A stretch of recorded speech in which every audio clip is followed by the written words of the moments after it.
All right, well, welcome out. This is the third part of the third video for the Parts of Thinking, Chapter 4. If you go back to the beginning of the chapter, I talked about this before. I talked about that, the chart here. You got to know your terms. What are the standards of critical thinking? You know, is your critical thinking clear, accurate, relevant, and so forth, right? And what are the elements of critical thinking? What do you use to delve deeper? And that's what critical thinking is. It's critical. It's going below the surface, beyond the surface thought, right? Purpose, questions, concepts, point of view, so forth. And then finally, you have to look at the person. What are the intellectual traits? And I would also say character, right? Character traits and or character traits. Are you humble, realistic, autonomous, working independent of influences greatly, mostly considerably independent, right? Free of bias of any particular group or culture or upbringing, whatever, blah, blah, blah, so forth and so on. Do you have integrity? Again, are you working independently, autonomously, right? You need courage, good, confidence and reasoning, empathy, and all that good stuff, right? And then we talked about the reasoning parts, relationship between the elements, which is your second part of the list here. Think to some purpose, to some end, take command of the concepts, right, of critical thinking, assess information, and then finally, we are here. Critical thinkers distinguish between inferences and assumptions. Those, I guess, get confused or mixed up, but there's no reason for that if you understand definitions. As we have said, the elements of reasoning are interrelated. They are continually influencing and being influenced by one another. We now focus at length on the crucial relationship between two of the elements, inference and assumption. Distinguishing inference from assumptions is an important skill to learn critical thinking, right? So inference, you're inferring. You've got something, you're analyzing something, and you've got some input of your own, and you've also done some research. You've looked at you've looked at outside information, found data in your research, and then you synthesize your knowledge and insights with the knowledge and insights outside of yourself, you as a source, right? And then you infer. What can I infer about this problem that I'm looking into? Are people too ready to jump to conclusions when making political choices? I can infer from the data that, yes, that's greatly true. Right. Assumptions. Then assumptions are, again, that's kind of your prejudices, your preconceived notions, biases, prejudices, and so forth, right? You've got to get and this is about being above the fray. I talk about you've got to get rid of, as best you can. I know it's not easy or completely possible, maybe, but to think beyond your innate or learned biases, cultural, religious, political party, socioeconomic, time, place, familial influences, and so forth, right? You're going to have some assumptions. They're inbred.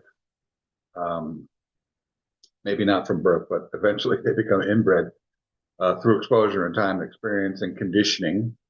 Maybe you're being gaslit by the sources that you generally go to, which, if they're from one perspective, left, center, or right, too much bias, media bias, and there's a lot of bias in the media.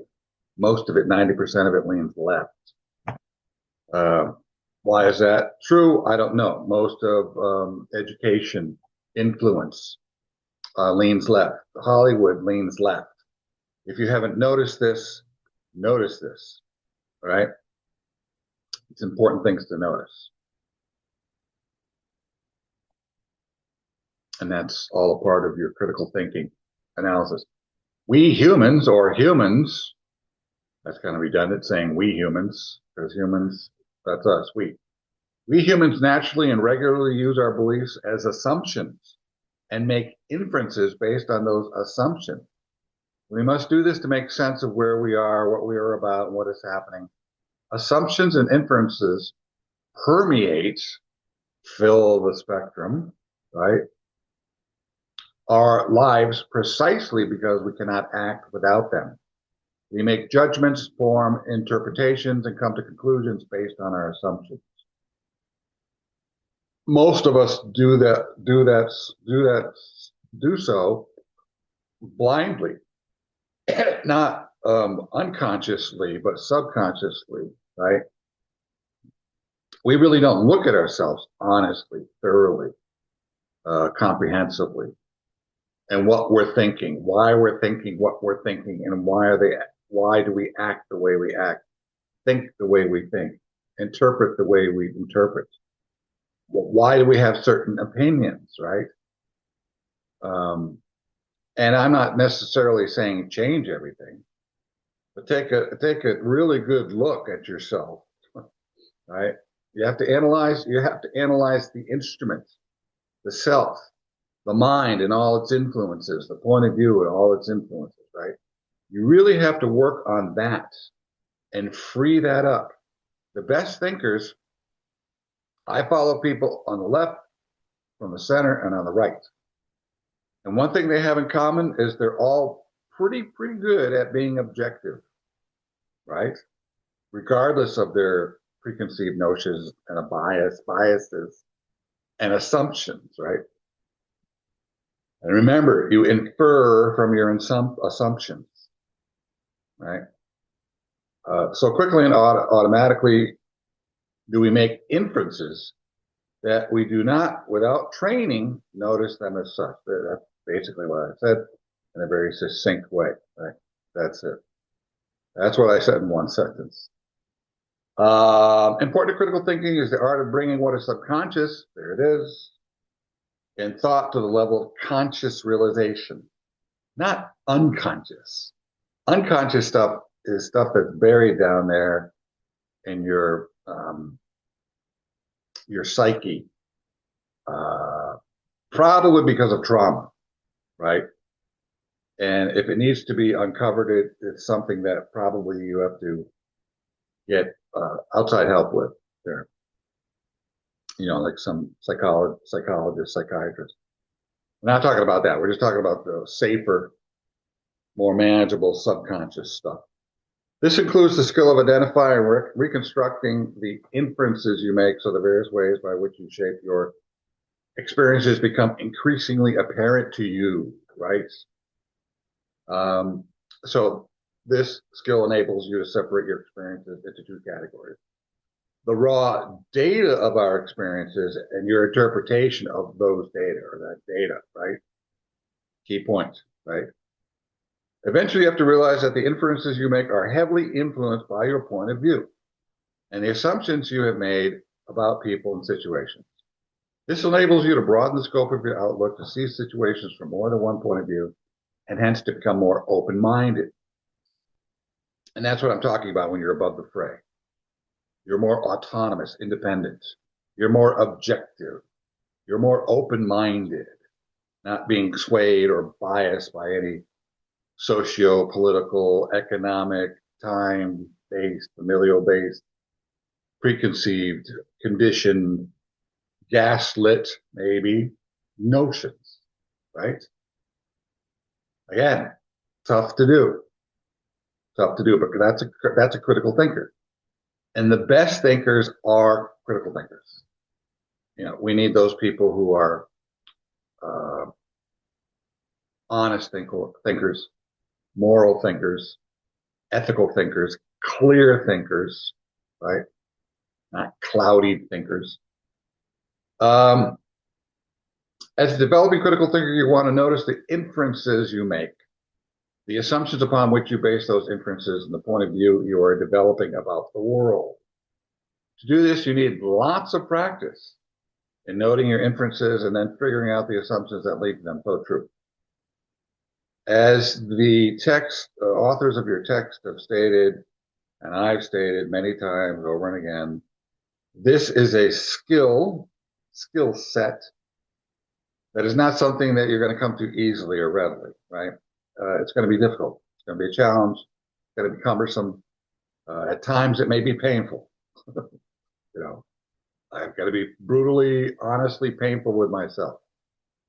Not easy to do. My wife is very brutal and honestly painful with me, right? She's very direct, very bold. But because I'm not attached to my emotions, I don't take what she says personally. I've built up a spine. That's always good to have, right? I don't take it. I take it with a grain of salt. I know, bottom line, I know that she really cares. So if she overindulges herself in saying some things, using some words, or getting a little too aggressive with that wording, I know she's upset. And being upset is taking precedence over being more rational and kind, right? We're human. We make mistakes. We get upset. That's a problem, right? So recognize that too. Recognize that we're human, right? Be patient with yourself. Be patient and kind with yourself and others. Become aware of the inferences we make and the assumptions underlying our thinking enables us to gain command over our thinking. Because all human thinking is inferential in nature, command of our thinking requires commanding the inferences embedded in it and thus the assumptions underlying it. Oh, that's nicely stated. This is why I use the text. I mean, I could kind of ramble on and kind of go off the cuff with my lecturing, but the text, and this is what writing or the authors do, right? They take a lot of time to put this together and put it together in very coherent, cogent, cohesive, succinct expressions, you know, so that we can understand them in a very right to the point, brief manner, right? That's good. That's always good. In other words, we continually interpret our actions, give them meanings, and make inferences about what is going on in our lives. We must choose among a variety of possible meanings. As humans, we continually make assumptions about ourselves, jobs, friends, teachers, parents, the world in general. We take some things for granted simply because we can't question everything. Sometimes we take the wrong things for granted.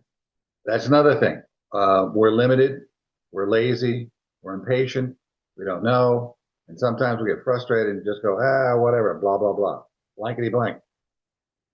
Screw you, go away, this is how it is, right?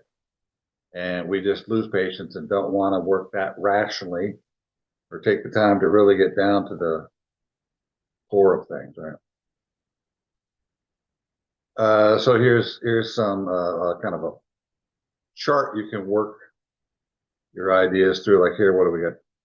Information situation. A police officer trails your car closely for several blocks. Possible inference that one might make. It's going to pull me over. Assumptions leading to the inference. Whenever a police officer trails people, he or she is going to pull them over, right? And police officers have been in the news quite a bit lately. ICE agents, right? So the way you see them, one side sees them evil, malicious, need to be removed, canceled. And the other side says, oh, they're great people. So glad that they're enforcing our laws. We love ICE. You know? So where does the truth lie? Probably somewhere in between, right? So we need the rational voice in the middle, absconding with all the irrational, overly emotional opinions or insights. You make countless assumptions every day without knowing it, without thinking about it. There's a lot that we do without thinking, right? And critical thinking is about working harder to think better, right?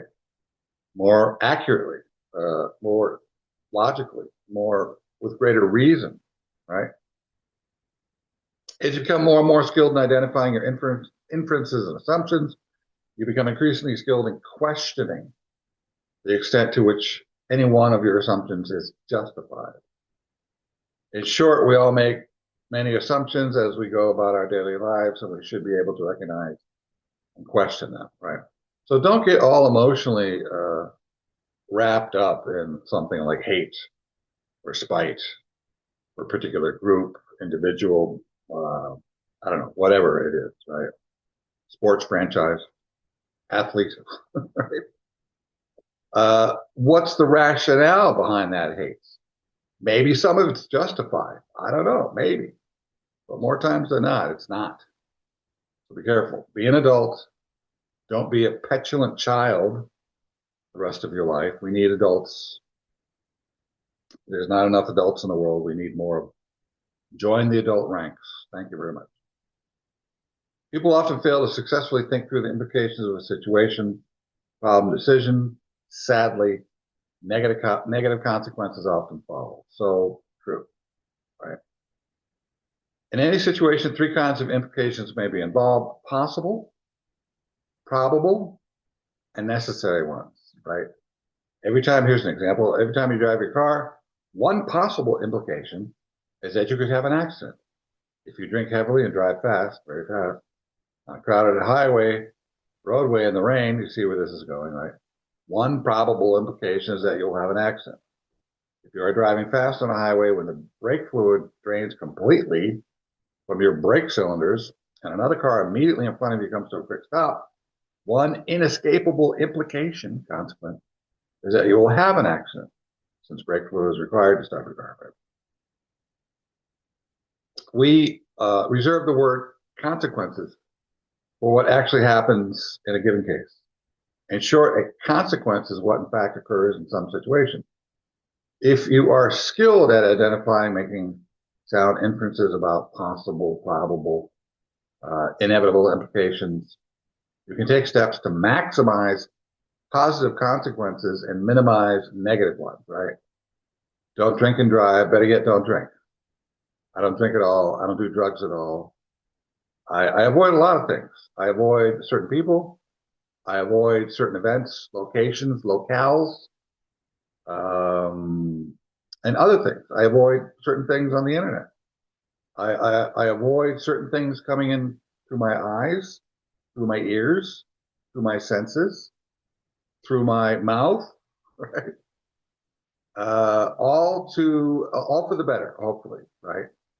To preserve your intellect, to preserve your sanity, to preserve your a better way of life, to preserve your emotions, to preserve your relations, to preserve your job, to preserve an income so that you can be responsible and accountable, so forth and so on, right? So critical thinking and I don't know if I've played it for you, but there's a video out there. I got to play it. I might have already played it. On critical thinking by Qualia Soup, odd name, but that's the name of the YouTube channel. Qualia, QUALIA SOUP, one word. And it tells you at the end, the more and better thinkers we have, critical thinkers, the better individuals, the better society that we create, right? Communities. We study the logic of things to become skilled in recognizing implications and acting accordingly. As thinkers, then, we want to think through all the implications, possible, probable, and inevitable, of a potential decision before we act on it. Yes, we do. As thinkers, then, we want to be aware of precisely what we are implying when we say things. We also want to make sure what we are implying is reasonable. If we do, we say what we mean and we mean what we say, an important principle of integrity.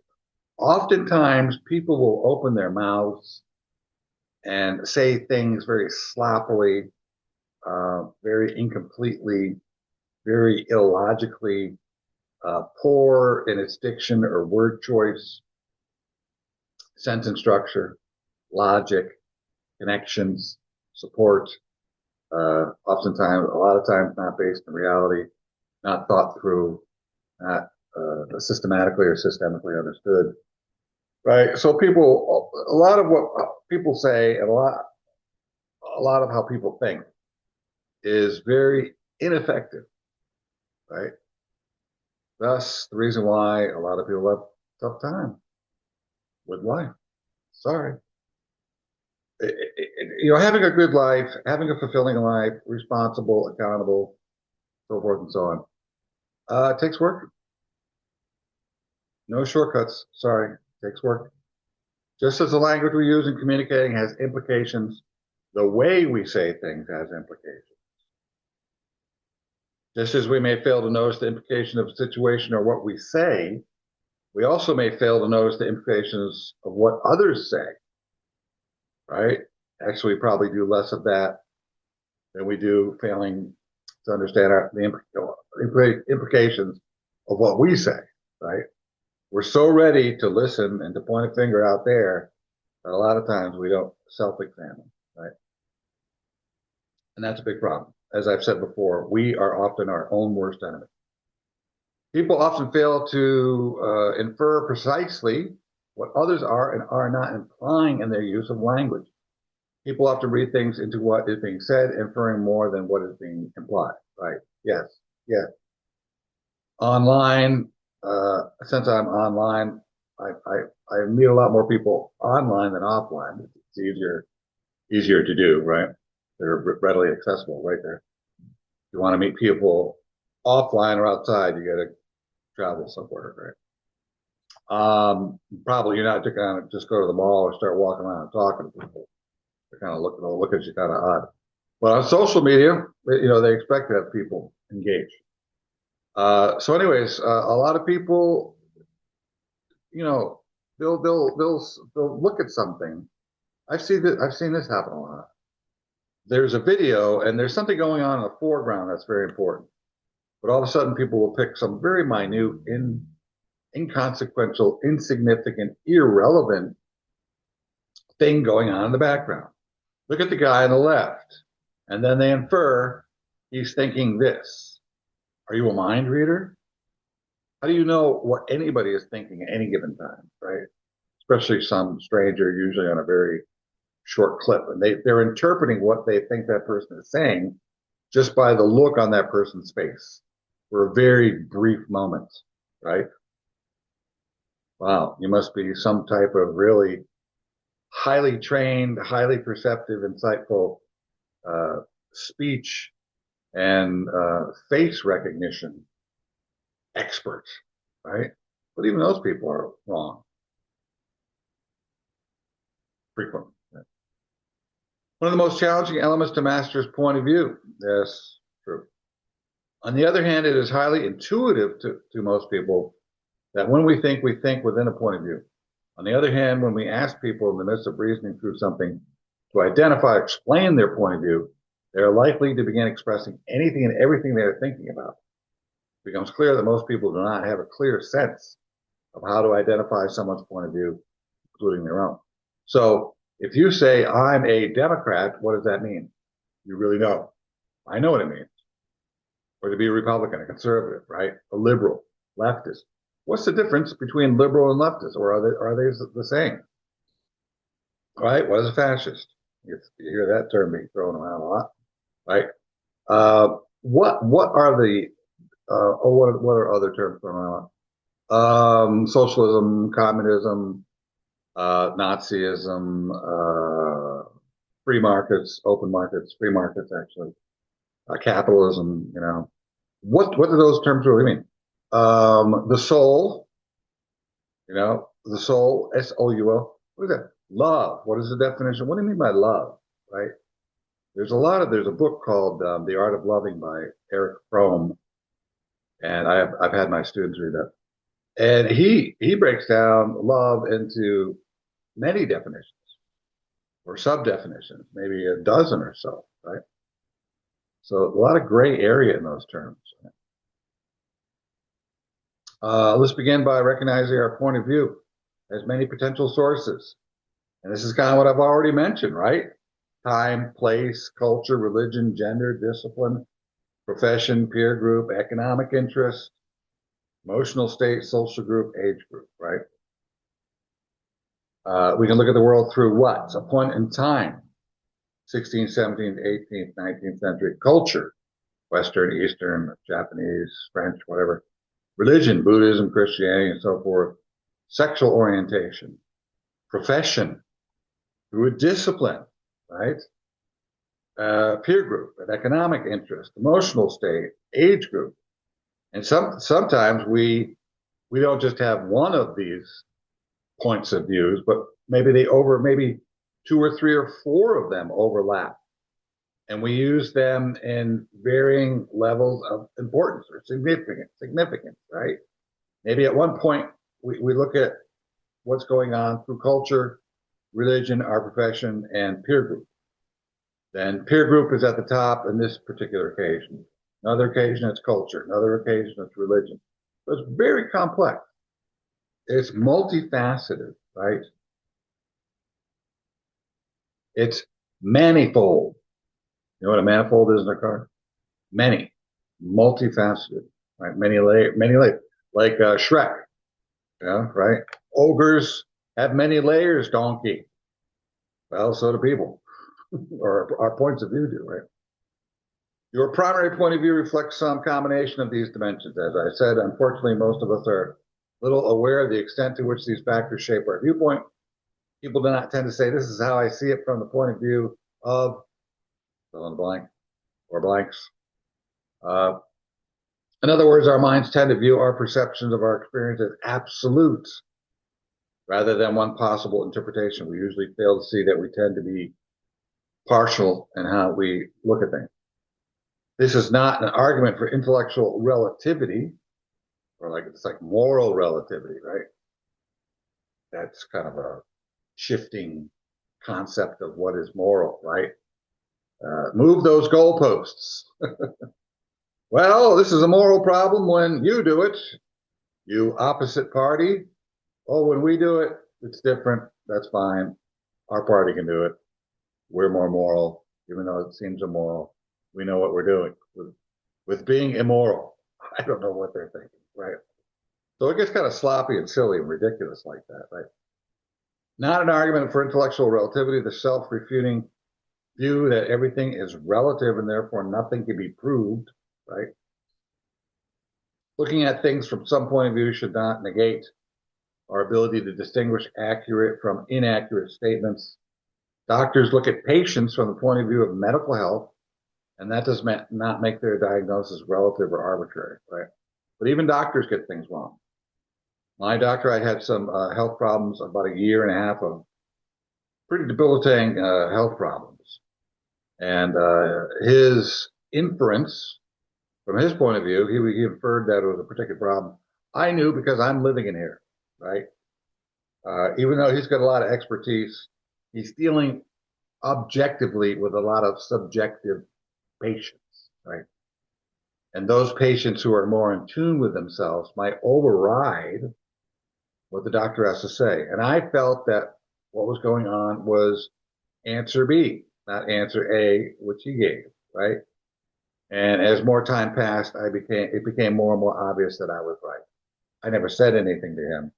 Not my place to tell the doctor what to do. But it is the place of the patient to know thyself, to thine own self be true. To thine own self, know your diagnosis, right? To a great degree. We can become, you don't want to become totally fully diagnosis, because physiology is very complex. It's shifting and it's changing. We change as we grow, as we adapt, as diseases grow and change, and modify and adapt, right? So medicine, a very, very complex field, very difficult to interpret or to infer, right? Based on what assumptions. But, you can be a part of it. What do we got here? Sorry, I skipped that. Think about yourself. What follows a list of possible objects of our thinking? Choose from the list 7 to think about.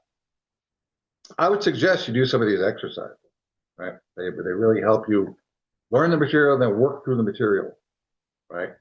Work through the material, make it real with specific examples, right? And exercises. Don't just learn what you're learning definitionally in the abstract. Make it concrete.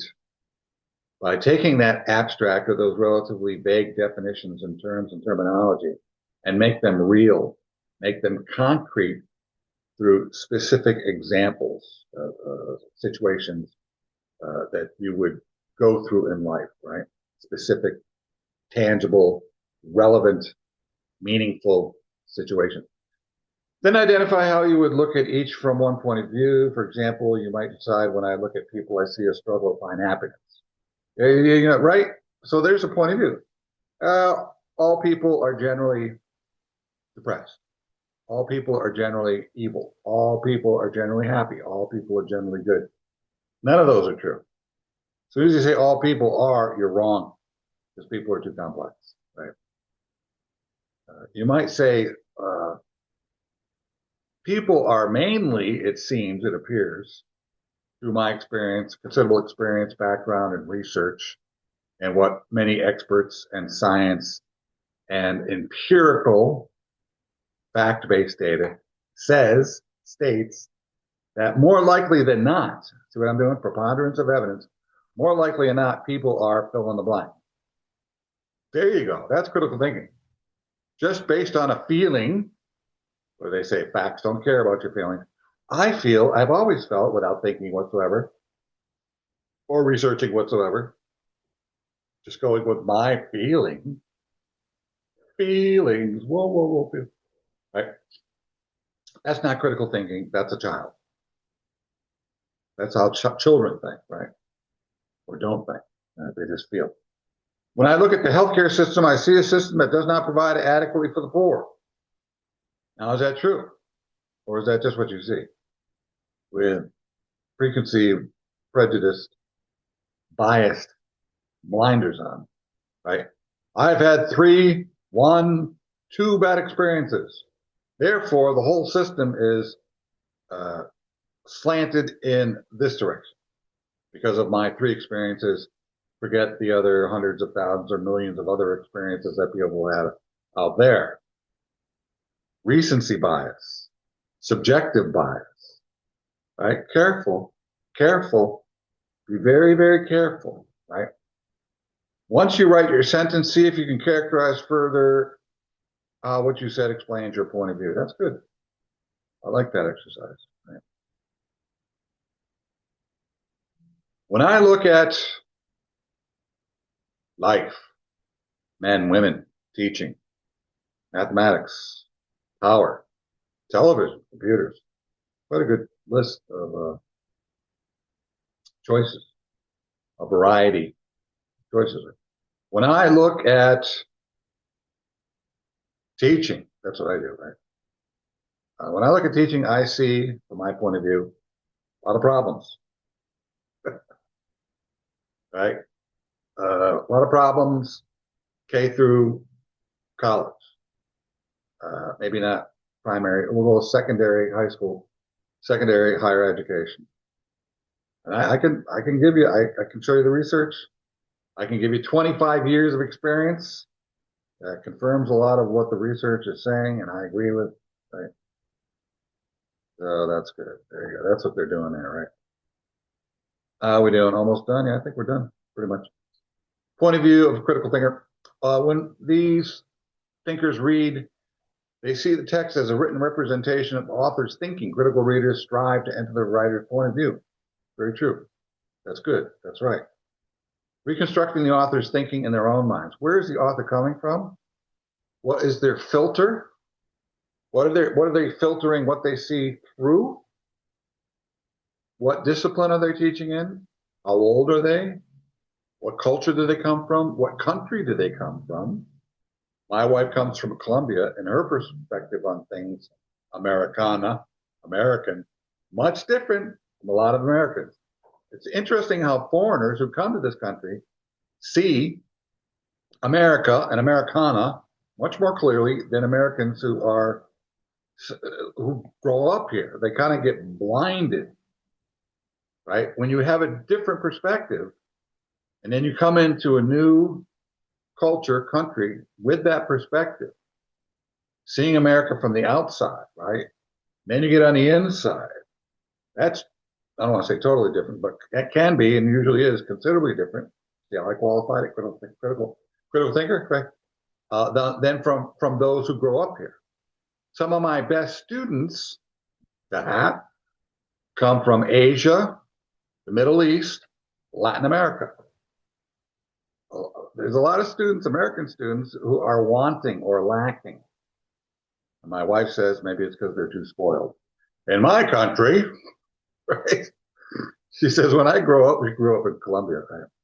We wouldn't get away half the crap that the kids get away with or are allowed to do, or um, you know, allowed to do. I guess you could say allowed to do. You couldn't. There's no way you could get by with those things in my country. Right? Or my dad. My dad from the old school, the OG.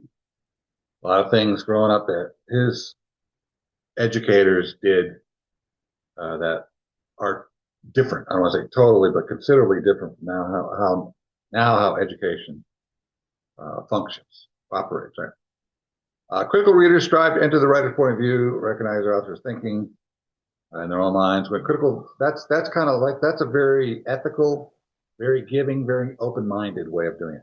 You're actually giving. You're putting your point of view aside and allowing other points of view in. That's a form of love, isn't it? So love your fellow humans by being a good critical thinker. Be patient with them. Try to think from their point of view. Be ethical. Be comprehensive. Don't always be knee-jerk reflex judgmental based on certain preconceived notions and biases and assumptions, right? This stuff is great. This is why I love this stuff, man. It creates better humans, I'm telling you, right? When critical thinkers write, they think explicitly about the point of view of their intended audience. They use their insight into that's what I do with my students. What do most people need most of the time in most situations? That's my students. And I can tell you, I've got a 6-tiered program that I use. Oh yeah, they love it. They like it, right? It's not about me. It's not about whether or not I love a particular text or discipline, right? Or genre, whatever. They use their insight into the thinking of the likely audience to present their thinking in the most accessible way. Right, there you go. I'm always questioning. Do you understand? Does that make sense? Have I overstepped boundaries? What's your opinion on this? Did I lose you somewhere? Where did I lose you? Why did I lose you? What's your point of view on this? Is your point of view accurate? Is mine more accurate? Or should we meet in between somewhere? There's a lot to it, right? It's a complex world. Free world is difficult. If you live in a communist society, you just do what the dictator says. Nobody has to think. It's easy. Sucks, but it's easy. Just like when I was a computer programmer, the better the language was, the more complex it was, right? Multifaceted. The more you could do with it, the stronger it was or is, right? Same thing with thinking, critical thinking. There's a lot to it, but in order to maximize the potential to not only help yourself, but to help others, to create a better world, society, home, community, state, nation, world, critical thinking, right? The sinking in, right? Their speaking reflects a parallel emphasis. They use dialogue to find out specifically the point of view and concerns of those with whom they are talking, with whom, grammar. They do not try to force their ideas on others. There you go. This isn't about being a fascist. Don't be a Nazi. Don't be a Third Reich member. They recognize that people must think their own way to ideas and beliefs. There you go. Oh, that's love, isn't it? Isn't that love? Oh man, I can feel the love burning in my bosom. Therefore, you think I'm joking, but I'm serious. I can feel it. Therefore, they share experiences and information more than final conclusions. They listen attentively to the thinking of others and ask questions rather than make statements or assertions, right? Oh man, this stuff is this is gold. Conclusion. In conclusion, blah, blah, blah. There it is, right? Done. All right, we're moving on. Standards of thinking. We'll get to that next time. That's enough. We'll make this one short. All right. Have a good day. Take care.